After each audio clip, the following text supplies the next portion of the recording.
In the South, there's a favorite saying, the lights are on, but nobody's home. That's not a very positive statement about somebody because it says that their elevator doesn't go quite to the top. In other words, they're not the smartest individual in the world.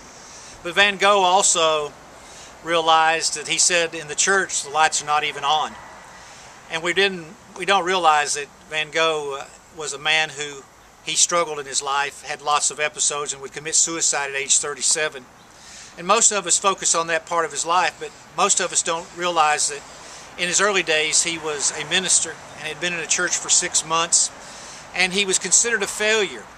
He was, by his people, sensed that he cared for them. In fact, his paintings, many of his paintings are paintings of people, the common man, because he had a heart for people. But the church said that he wasn't successful. He couldn't preach, even though he was one of the greatest artists that's ever lived. And it's too bad that they didn't use his gift of art to be a blessing to mankind.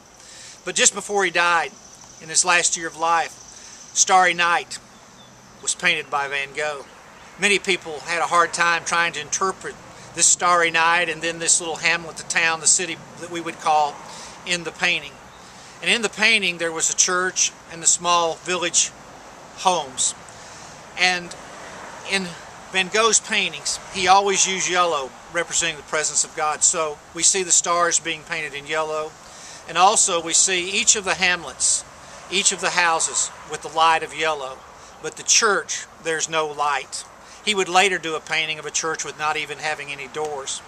And he said that the church, essentially, the lights were turned off because the presence of God was no longer present.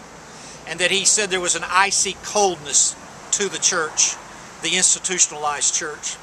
And so we're going to be dealing with the subject of trying to find the presence of God in church in a way that we don't let the institution, let the culture, and let everything dictate the living presence of God that's available to every man, woman, and child. And we pray that we will never become like Van Gogh, that we would see that the presence of God is no longer, and the light's no longer on in the church. So we do know there needs to be some radical changes, and we'll discuss those changes to have the living Christ and the living faith be shown in our lives to the world outside the doors of the church.